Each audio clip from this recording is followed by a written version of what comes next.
Hello and welcome to Flowers Folklore. I'm Sarah, a florist living in Glasgow in the UK. I run a business called Rook Botanics, which I started in 2020.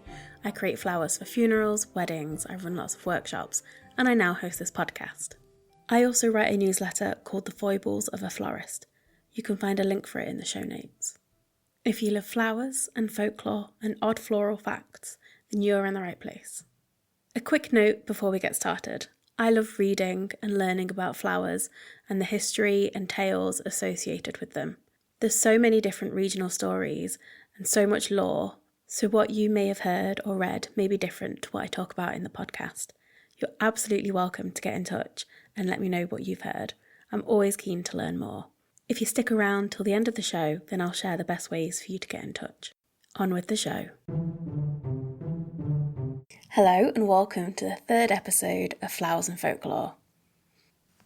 Today is a festive episode and we're going to be talking about mistletoe. Before we get started, I'm just going to warn you that it's very windy outside. I've tried my best to soundproof the room I'm working in, but if you can hear the wind howling in the background, then I'm very sorry. I'm really excited to get started with this episode. It was requested by a listener, so thank you very much. We are going to begin with a disclaimer though. Mistletoe is poisonous. And it's not just the berries.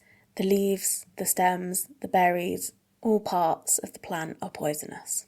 Mistletoe has a toxic substance called phototoxin, which is most concentrated within the leaves. If you're going to decorate your house with mistletoe, please just keep this in mind.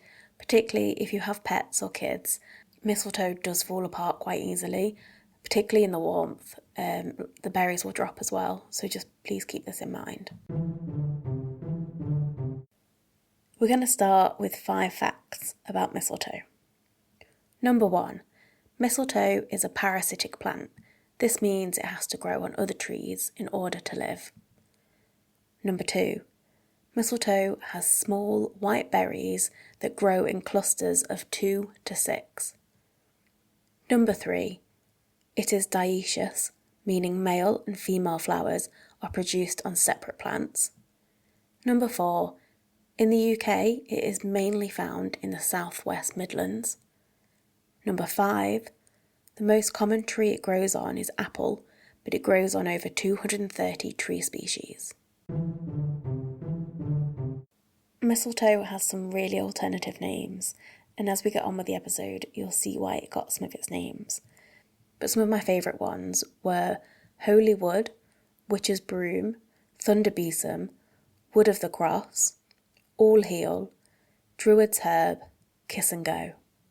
The plant's scientific name is Viscus album, and this actually translates to white goo. This is very appropriate because if you have ever hung mistletoe in your home, then you know that eventually the berries turn to this horrible gooey stickiness. It got its common name from the Anglo-Saxon words mistle, which means dung, and tan, which means twig. It was originally believed that mistletoe propagated via bird droppings. I'm fairly certain this has been disproven, but it was believed that's how it's bred. The birds would eat the berries, and then as they were flying around, they would excrete the seeds, and it was believed that wherever this fell, mistletoe would spring up. As I mentioned during the 5 facts, mistletoe grows on a host, which in this case is a tree, rather than growing in the ground. I always like to start these episodes telling you what the particular plant or flower means in the language of flowers, also known as florography. I thought it was quite interesting that mistletoe means insurmountable difficulties. It just goes to show you how the symbolism and meanings of each plant and flower can change over time. Throughout history, mistletoe has had many different uses. Traditionally, it was considered a heal-all. This is a powerful healing herb that can fix anything. It was used to treat nervous disorders, epilepsy, infertility, and other ailments. It has also been used in modern treatments to help with high blood pressure, and it was trialled as a complementary treatment in cancer therapy. During medieval times, it was known to rural people as the best cure for a barren woman. Mistletoe is also an ingredient in Bisca, which is a pomace brandy-based liqueur made in Istria, which is the largest peninsula within the Adriatic Sea. The berries of mistletoe have also been used to create birdlime. This is an adhesive that is created with the sticky juice of the berries and would be used to trap small animals and birds. In Tenbury Wells, a town in the UK, there is a mistletoe festival, and each year they crown a mistletoe queen. As well as the practical and healing usages of mistletoe, there's also so many cultural and superstitious practices associated with it. Mistletoe was believed to offer protection against evil, lightning, and sickness. In Margaret Baker's book, Discovering the Folklore of Plants, she wrote about how mistletoe is a lightning plant. This is a plant that will protect your home from being struck by lightning. I found this particularly poetic because of the forked shape of the branches is quite reminiscent of the shape of lightning in the sky. In the Hedgerow Apothecary, Christine Iverson wrote, "In some countries, sprigs were placed in the stable to keep livestock safe from local witches. In England and Wales, farmers hung a bunch of mistletoe in the byre of the first cow that calved to ensure the health and milk production of the herd for the year." The ancient Celts believed hanging mistletoe over a baby's cradle would stop it from being stolen by evil fairies.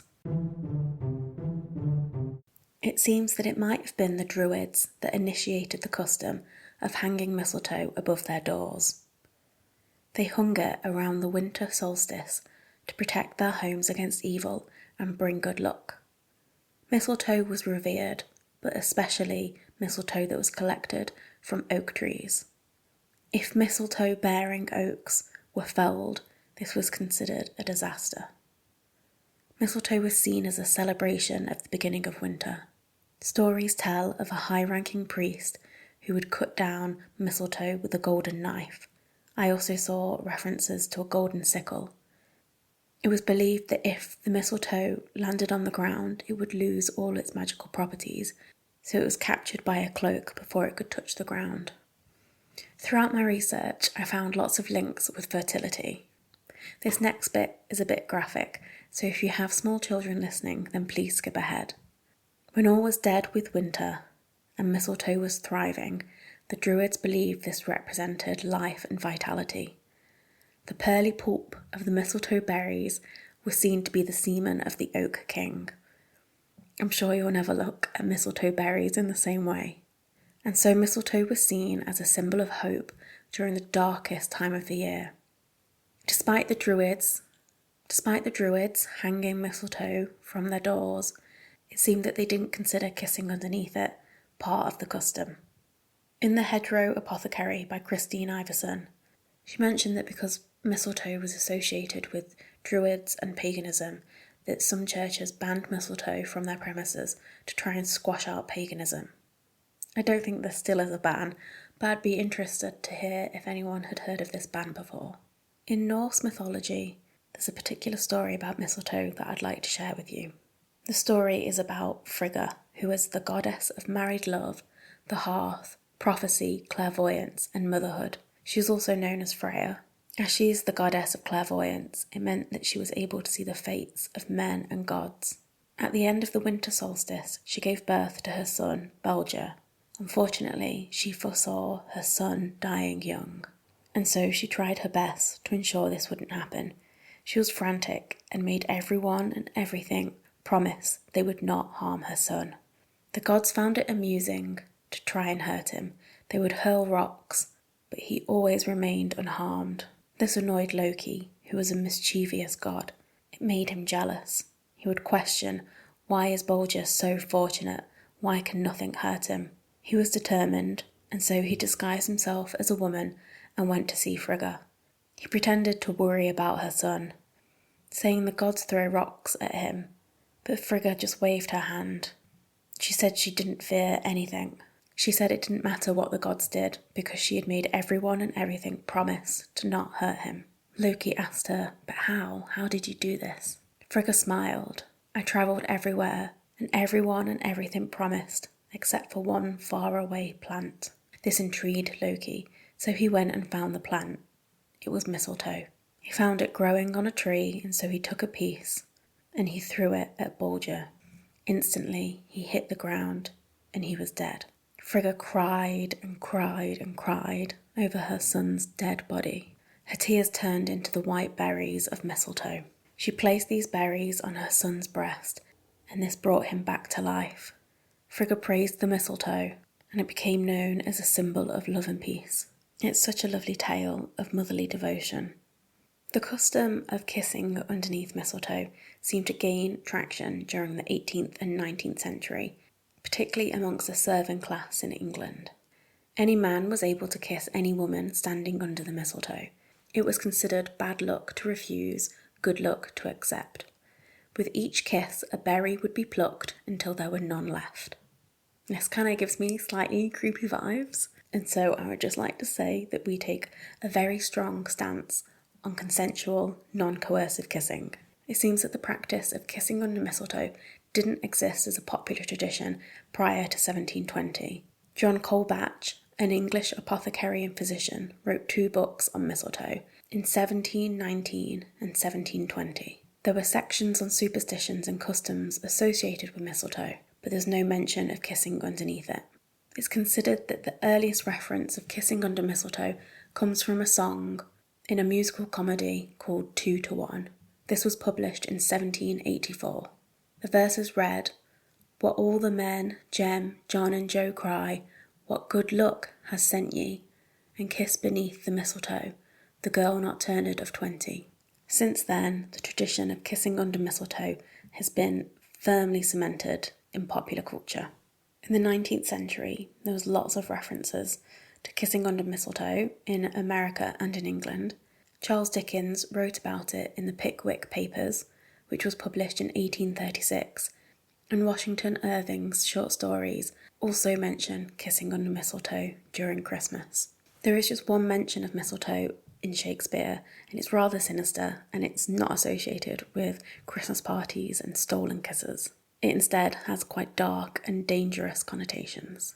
In the magical world of Harry Potter, Harry and Cho Chang share a kiss underneath mistletoe, and Luna Lovegood adds her own piece of folklore by suggesting that mistletoe is usually infested with nargles. For those of you who've listened to the podcast before, you'll know that I'm utterly obsessed with the Secret Garden, and so I was absolutely thrilled when I made the connection with Mistletoe Manor and Mistlemore. This is the fictional location where the Secret Garden takes place, and it is derived from the word mistletoe. Mistlemore is obviously a fictional place, but it's meant to be set in Yorkshire, and like most moors, there probably wouldn't have been many trees, so it's unlikely that there would have been much mistletoe around Mistletoe Manor. I found it quite interesting that the high altar at York Minster is decorated with mistletoe each Christmas Eve, and it has been for centuries. There's no actual mention of mistletoe in the Secret Garden, or at least as far as I can remember, but there is a mention of a mistle thrush. Dickon, who becomes Mary's friend, he draws a mistle thrush's nest and leaves this in the Secret Garden to confirm to Mary that he will keep her secret. Completely by accident, I came across something called Mistlego.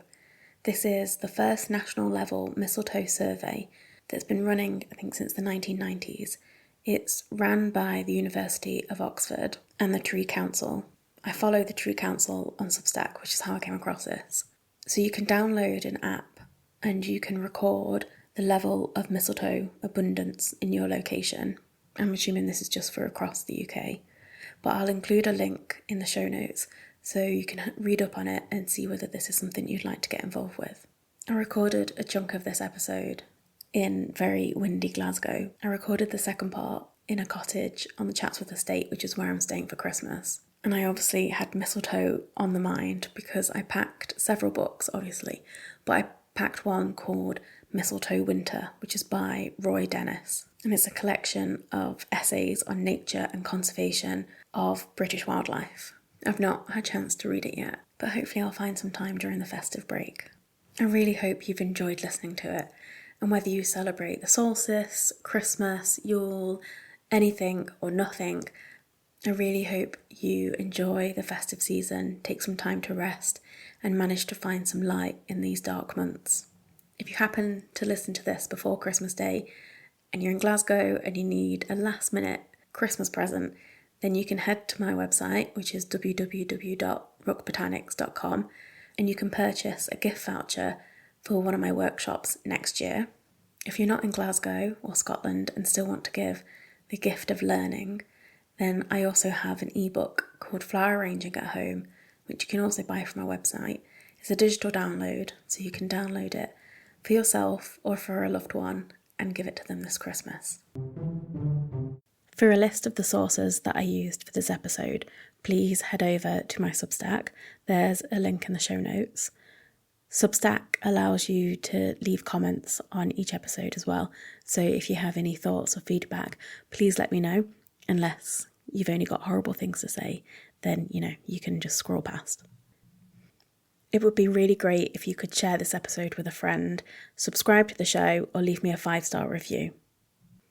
Alternatively, you can do none of those things, and that's totally fine. I'm just so pleased that you're here. Thanks for tuning in, and I'll see you next month.